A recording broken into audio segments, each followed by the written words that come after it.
I'm delighted to be joined on the Vintage Rock Pod by a rock and roll Hall of Famer with a career going strong for more than 50 years, more than 50 million record sales worldwide as well.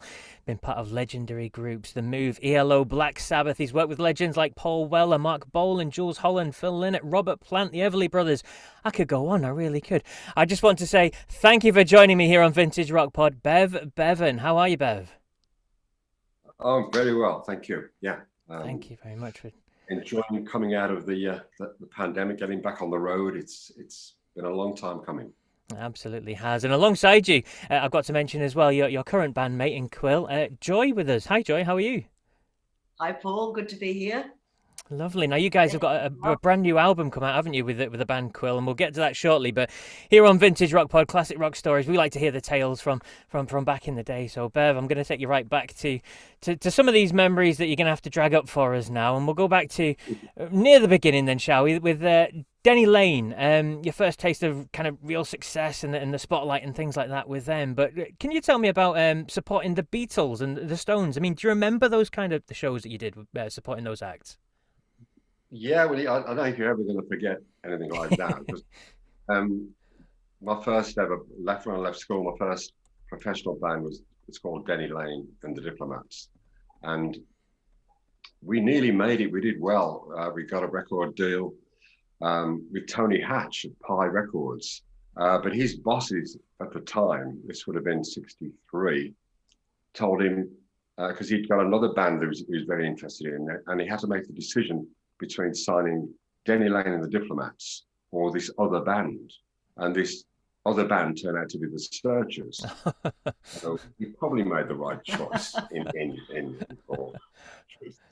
And then I suppose the highlight of Denny Lane and the Diplomats live work, we opened for the Rolling Stones at Birmingham Town Hall, which was great. Mm-hmm. But the most memorable was indeed opening for the Beatles at a place called the Old Hill Plaza in the Midlands. And it was just mayhem, really. It was Beatlemania. I mean, it was just screaming girls. Yeah. But it was a fantastic experience. And we met all the Beatles, and they were really friendly guys. It was great. Brilliant, fantastic experience indeed. And then came the move. I'm sorry for skipping on a little bit here, but your career is incredible. Then came the move, and over here in the UK, I've got a big listenership over in America, but over here in the UK, the move were huge. I mean, 7 top 10 singles alone, a #1 record with Blackberry Way, Flowers in the Rain, first ever song played on Radio 1. It was an incredibly successful group, and a lot of creativity within that group as well, wasn't there? Yeah, I thought... when Denny Lane left to form the Moody Blues, I was looking for a new band, and I joined a band called Carl Wayne and the Vikings for just 6 months. But then Ace Kefford and Trevor Burton and Roy Wood asked me if I'd be interested in creating sort of a Birmingham supergroup. And then we got Carl Wayne involved as well.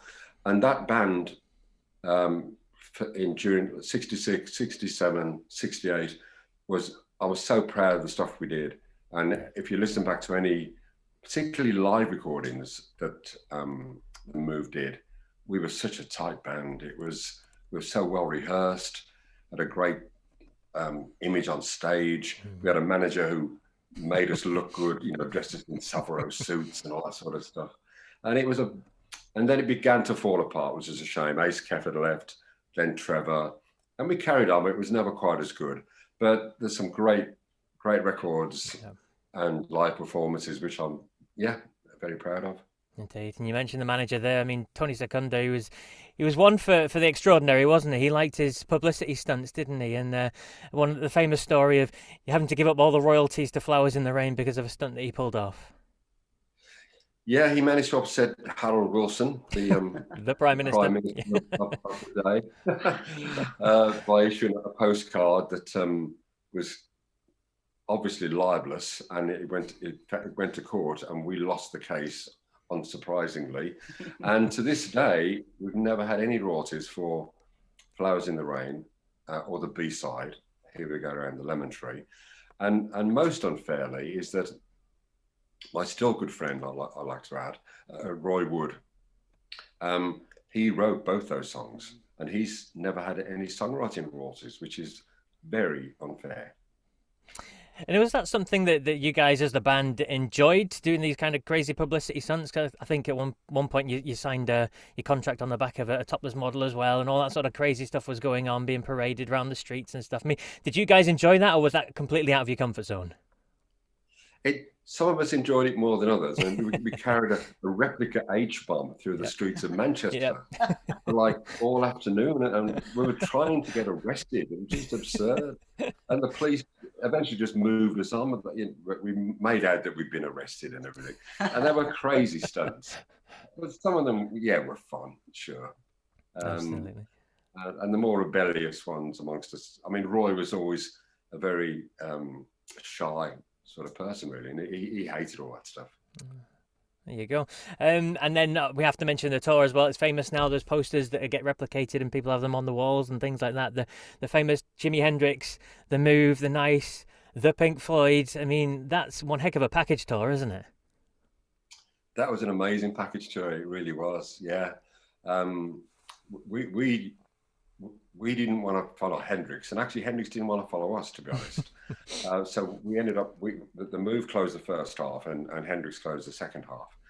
But as you said, the Nice one there, and Outer Limits, Pink Floyd, and Amen Corner, and now we're featuring Andy Fairweather Low, who, after all these years, is on the new Quill album as a guest singer. Yeah. So it's great that we've kept in touch over all these years. Things go full circle, don't they? And then from the Move came ELO, but there was a bit of a crossover, wasn't there? And at one stage you had records in the charts at the same time. It was a bit of a strange one, wasn't it? Yeah, I don't know whether that was a unique happening or not, whether if anyone else has ever had that. But in the charts, I think it was 72. We had California Man was a big hit for the Move, and 10538 Overture was a big hit for ELO. So we really had come to a crossroads, and we had to choose which way we were going to go. But it was a bit of a no-brainer because Jeff Lynne had only joined the Move, so we could finish our contractual obligations and do another album and a couple of singles. But the whole idea was to form a new band. And that's obviously what we did with ELO. Absolutely. And then they were massively successful. You guys, were massively successful with ELO. I mean, between 72 and 86, you had more top 40 hits in the UK and US than any other band on the planet. I mean, that's just staggering to think of. And it was kind of the album El Dorado, wasn't it, that pushed you firstly into that huge stratospheric point, especially in America. Absolutely. The one thing that where the Move went wrong is that we never went to America. We did in 1969 for like a 3-week tour, but we were way past our best.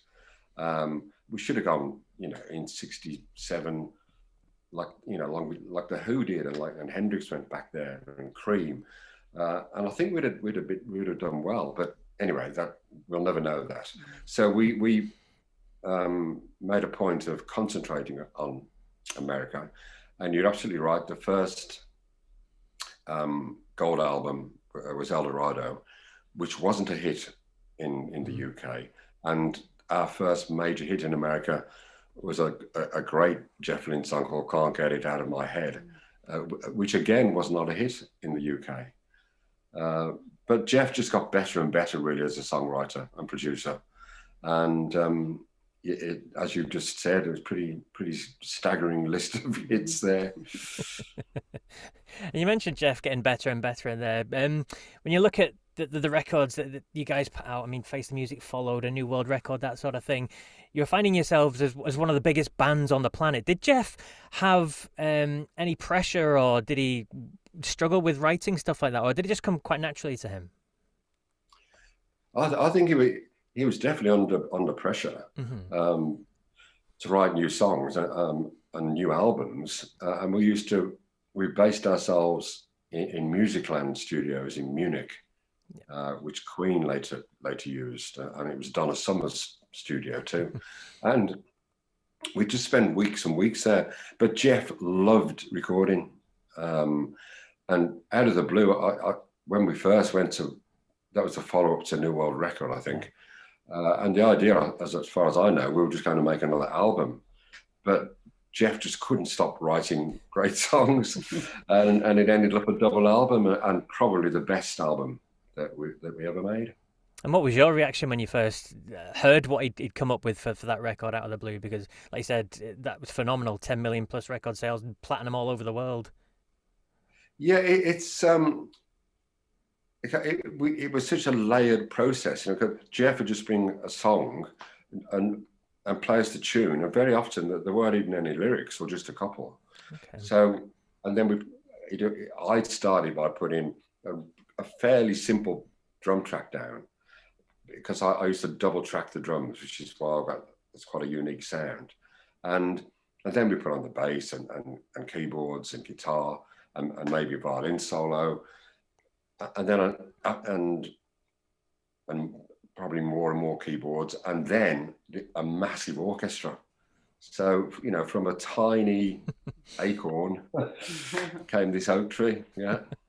Massive oak tree which sold millions. I mean, looking behind you on the wall there, you've got discs and records and things like that. Are they all ELO discs and things? Yes, they're mainly ELO albums and singles which you can't see. There's one of Jasper Carrot's Funky Moped up there. Yes. Because I was on that funky moped. But yeah, and there's some Quill stuff up here too. And it's our music room. Yeah. Yeah, it looks phenomenal. And just quickly mentioning Jasper there, because he's phenomenally successful here in the UK especially, but a very good friend of yours since you were children. Yeah, we went to school together. We met on our first day at Moseley Grammar School in Birmingham, and actually sat next to each other at school. And we're still good pals today. And I still work with his stand-up and rock tour that's out at the moment. Phenomenal stuff. And then just talking about music in general, I mean, everyone talks about London, they talk about the Liverpool scene, but there was a hub in the Midlands as well, wasn't there? I spoke to Bob Catley, I think it was just last year, and he was talking about the Rum Runner days where you'd have Jeff going down, or Tony or Geezer or Ozzy or whatever, and it'd be these big parties there afterwards with Magnum Boys and things like that. I mean, what was that whole scene in the Midlands like? Because there's some phenomenal musicians have come out of that area. Yeah, indeed. There used to be a place called Alex's Pie Stand in Birmingham where all the bands used to meet after their gigs. You know, you could get like 50 group bands parked up, and we'd all talk together. You know, what songs are you doing? You know, what you're wearing. You know, and a lot of band members flipped from one to the other, and that's pretty much how the move came about. But yeah, you know, the Spencer Davis group were one of the very first to come along. And the Fortunes, who went to the same school as me, and the Rocking Berries, Jeff Turton, another great pal, but then people like the Moody Blues came along, were very, very successful, and actually Quill was formed in, when were you formed? 72, 73, yeah. A long time ago. I played the Rum Runner. Yeah, I saw the smile on your face. Yeah. So yeah, it is. I think it's kind of underrated, really, the Birmingham scene. People are always going about Liverpool and London, but I would think probably more successful bands have come out of the Birmingham area than anywhere else. Absolutely. I mean, I haven't even mentioned Black Sabbath and Led Zeppelin. Just two little bands. Yes. Absolutely. Duran. Yeah. You mentioned Black Sabbath. We have to mention them quickly. I mean, you joined them and you toured with them. You played a huge festival, Reading. You did an awful lot with them in the 80s. I mean, what was that like, going from ELO, more experimental, to the harder stuff of Black Sabbath? Did you enjoy that? Yeah, very much, because I was the loudest, heaviest drummer in the Midlands until John Bonham came along. Yeah. And he kind of overtook me, and we were really good pals, myself and John. We had a few adventures together. And so when I joined Black Sabbath, Tony Iommi asked me to do the Born Again tour because Bill Ward had played on the album, but he wasn't sort of fit enough to do the tour. And a Black Sabbath tour is pretty grueling for the drummer. It's bloody hard work. And Tony is, to this day, he's probably, well, he is my best pal in the music business. We're still great friends. So I very much enjoyed my time with Sabbath. Yeah. Phenomenal. You just mentioning drummers there. I mean, I've spoke to Simon Kirk and Kenny Jones and all these sorts of people, and Rick Lee, Roger Earl recently as well. All the Cosmo from Creedence. I mean, there's something special about drummers. I love speaking to drummers because they see the music from a different side, whereas most people see, as fans, we see the people at the front, whereas you guys are at the back and you're keeping the tempo and you're keeping the pace. And I love the fact that you guys get to witness music, especially on a stage, differently to everybody else.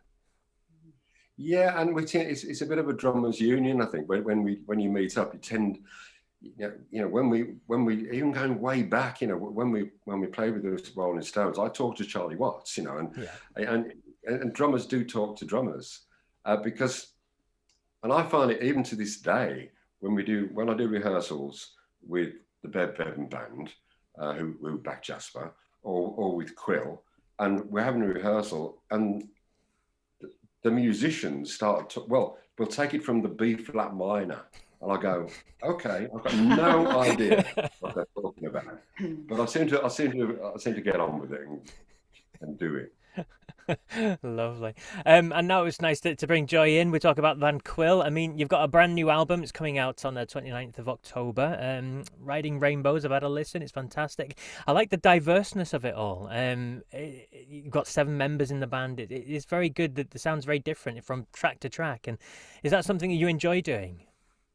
Very much so. I think the reason it became so diverse is because we wrote all the songs during the lockdown. So we got influenced by various things along the way. And of course, we had to record everything separately as well. I mean, Bev used to go on his own to the studio, but the rest of us worked from home. I did all my vocals up in the bedroom upstairs, So yes, it did sort of, it was quite a diverse album. And of course, getting special guests on as well, it takes it down a slightly different route.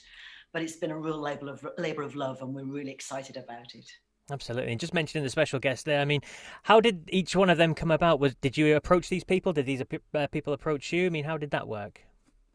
Well, we're very fortunate because of Bev's history. He's got lots of friends in the industry. And when we wrote a certain track, we said this would be a great duet. And the first one he mentioned was Chris Norman from Smokey. And you go back quite a long way, don't you? And he's such a great singer. And when he put his part on, we thought, that's just put the icing on the cake on that track. And much the same with Andy Fairweather Low. We had the song called Black Dog Day, and it sort of needed something a bit quirky.